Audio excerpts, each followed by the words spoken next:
Hey everybody, welcome to another episode of the Nerd Herder Show. I'm Nick. I'm Rich. And we are from the Over a Beer channel. Mm-hmm. As such, before we go any further, we are drinking a beer. We are drinking a beer. And today we're drinking the Autumn Ale. Mm-hmm. It's the After Rakin' Autumn Ale. After Rakin'. So when you come in from that long day of raking those leaves and maybe jumping in it, you can enjoy some After Rakin' Autumn Ale from Breckenridge Brewery. We're both fans of it. Yeah. Tried it on yesterday's show, and we're still drinking it today. We are. Day later. Same beer, day later. It's still it's cold. Yeah, it's still cold. It's weird how that works. Magic. But before we get into this segment, Okay. I want to make a mention here. Oh. Today is your birthday. Oh, So happy birthday. thank you. Hope it's going well. So far so good. Cool. Yeah. Got my beer here. You got your beer. You got Stay cold for me. your day old still cold beer. Yeah. After that hard day of raking leaves. Another year older for me. Yeah. When I was born, Predator was in theaters. So there you go.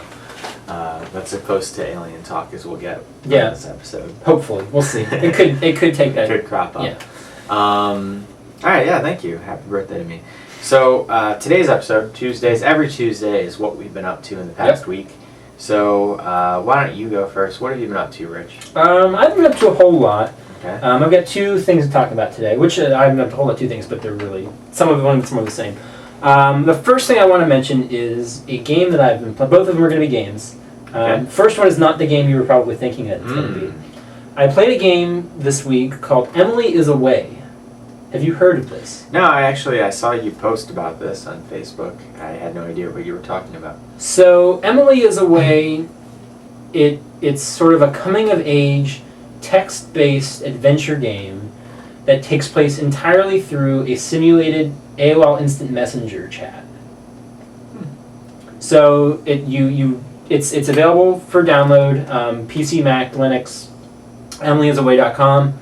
It's sort of a pay-as-you-want model, so you can get it for free. You can throw the guy a few bucks. I highly recommend you giving him some money. It's well worth it. It's better than some of the retail games that I've purchased this year. So you started off, it's 2002, it's your senior year of high school. You get to create your username, your name, you put your own username, your own first name in there, whatever you want. And then it lets you choose like your icons. So from 2002, it's got like an M&M icon and like different movies that came out in 2002 and all this kind of stuff. So it's very nostalgic. Cool. You can change your font and change your background color, so you can have like the obnoxious bright green from AIM and things like that. So the whole idea is you are messaging your high school friend Emily. And everything whatever she responds to, you get three options of things to say. Tend to have a different tone, a different inflection, whatever it may be. And the game takes place over 5 chapters over 5 years. So it starts off in your senior year of high school and goes all the way to your senior year of college. Wow. And depending upon, there's like, I think Kyle Seeley, I believe is his name. I know Seeley's not, I think it's Kyle Seeley, the developer of it, had tweeted out that there's, I think, 3 to 4 different endings that you can get in the game, depending upon what path you take. So if you're going to the party and things that you say, like she'll say, oh, I like Coldplay. Are you into Coldplay? And you would say, oh yeah, I love Coldplay, and it'll come up. Emily will remember this. Like she'll remember, things will come up when this will have an effect later on.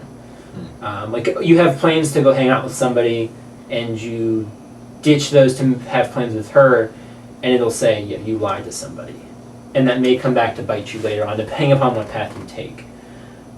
So if it's a really interesting game, I highly recommend you checking it out. Did you play through the whole thing? I did play through the whole thing. It's like a 45-minute game. It's like a 30-minute. Oh, wow. 40. Okay. There's the whole idea is you're chatting with Emily, and then I gotta go. Thanks, bye, and then the chapter ends. It's one conversation per chapter. Sure.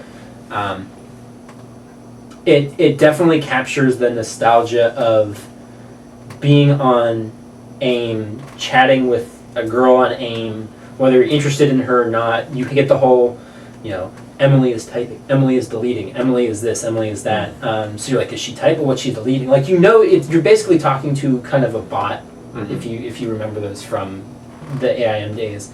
But it still brings back some of those memories and those feelings of like chatting on AIM with friends or with girls or whatever, and like you have your different things. Was that one too harsh? No, I don't want to say that. And certain things you'll say, you'll watch your character type it out. I mean, when you watch your chat room, they'll type it out, they'll make a mistake, and they'll delete it, and they'll go back, or they'll change their mind on what they want to say, and they'll delete it, and they'll retype the rest of it. So it's really interesting. And I had written a review a couple days ago about this, and kind of my big point is it's easy to make an AIM simulator. It's easy to kind of do that. But he really does it in this very kind of meaningful way that can really relate to a lot. Even if you didn't grow up with AIM, it's got a lot of those same kind of dealing with your friends and the way your friendships change over time. There's a lot of universal themes that can hit home for people regardless of whether you grew up in that era or not. Yeah, I mean, I guess unless you were 10, 15 years older than even we are. Yeah. I'm a year older today. But then you wouldn't be familiar with it. But I mean, really, if anyone our age, younger, and above us, I mean, if you're like 35 or younger, even if you didn't have AIM, the reason AIM really went away is because text messaging. Yeah. Text messaging basically is You had Skype, you had text messaging, you had all this other stuff that kind of replaced you it. should be able to relate to that. That sounds really cool. It's definitely worth checking out. Again, EmilyIsAway.com. It has all the links there to download it and things like that. So I highly recommend checking it out if you are interested in something like that. Again, it takes half hour, 45 minutes to get through. It's not super long. So that was one of the things. The other thing I've been up to is playing Fallout. Of course, more Fallout 4. It's good. I'm still enjoying it. I probably like it more than I did last week. Actually, I didn't dislike it last week. I don't want anyone to misconstrue kind of my thoughts on it last week. I do enjoy it. I think it's really good. Hated it. I hated it. I've put somewhere about 35 hours, I think, into the game at this point. So I can't, I must like it. That's a lot of time. Yeah, it's very much the sort of master of, well, let me just do one other thing. Oh, well, I'm almost at level 25. I might as well do a couple things. Oh, wait a second. Well, I'm close to here, and one of my side quests is going to send me here. I might as well just go take care of this now. Well, I'm on my way over here, and then there's this other building over here. I might as well explore. Like, it's the hours can easily just slip away. If you missed last week, this is my first Fallout game, my first kind of exposure to really a Bethesda game.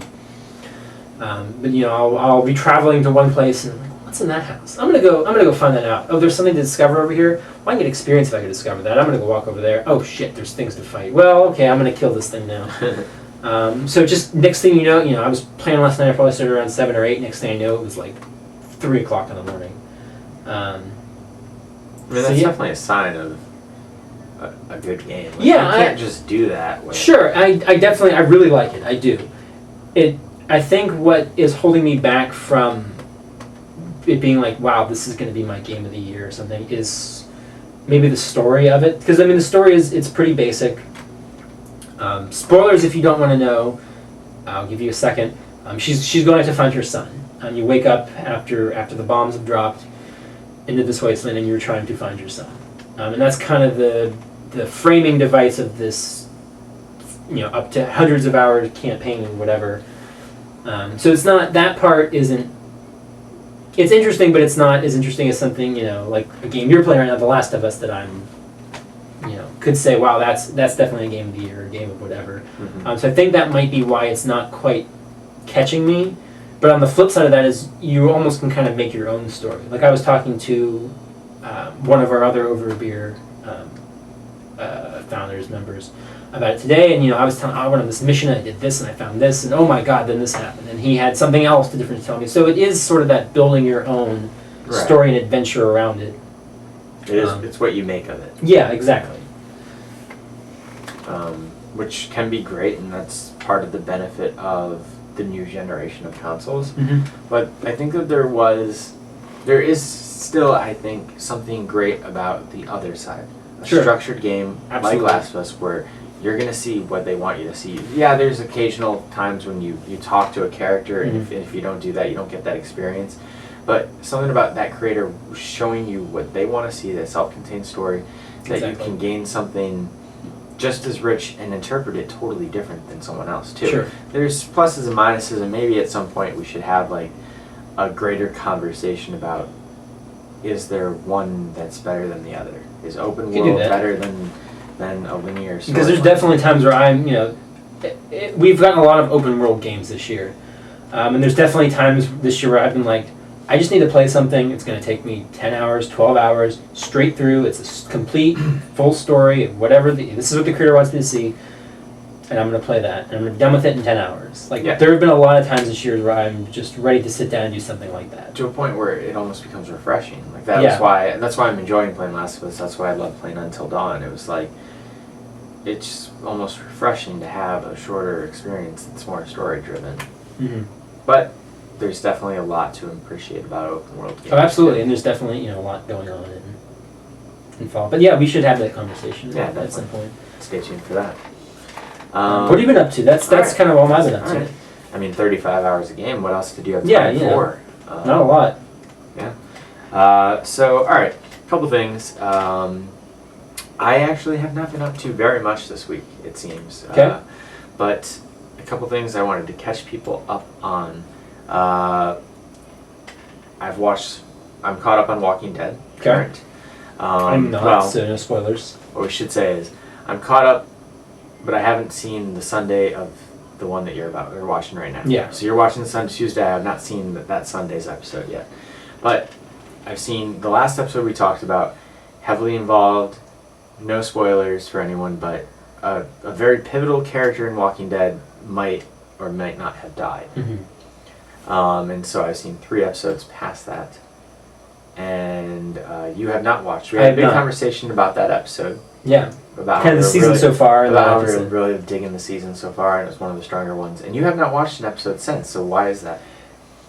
Time. I mean, it's just kind of it's exactly what almost happened every single time season of Walking Dead, where I'm into the show, and then I'm seeing it every Sunday, and as soon as I break that routine, I don't come back to it for a few weeks. Like, I wasn't going to watch 2 Sundays ago because, well, I haven't seen the last episode, and I'm busy doing something else, so I don't have time to watch the other episode. And same thing, and as the longer I wait, the more previous episodes build up. Mm-hmm. But somehow, nothing's been spoiled for me. Please don't spoil anything in the comments. But I'm glad I saw the episode that I did, and I stopped there, because I would have been pissed if that was, I stopped the episode before that. And part of the thing is, there hasn't been anything to be spoiled. Okay? Mm-hmm. Without spoiling anything. The episode after that pivotal episode was a flashback episode that followed one character basically for a special 90-minute episode. And I thought that episode actually was pretty great. Okay. I think people were frustrated with it because they wanted answers to what had happened. Sure. But I think in retrospect, if people were to go back and watch that episode, they would appreciate it more. I think it's one of the better episodes they've ever done. Well, I'm glad you said that, because I didn't realize it was going to be a whole... Like, I only saw the previews. I still didn't know it was going to be just a flashback episode. And that's fine. That's not a spoiler. But I hated those governor flashback episodes. The worst things I've ever seen that show do. I hated. I didn't even actually finish the second half of the second one of those. I'm glad to hear that you said that when you were like 90 minutes of a flashback. My first thought was governor episodes.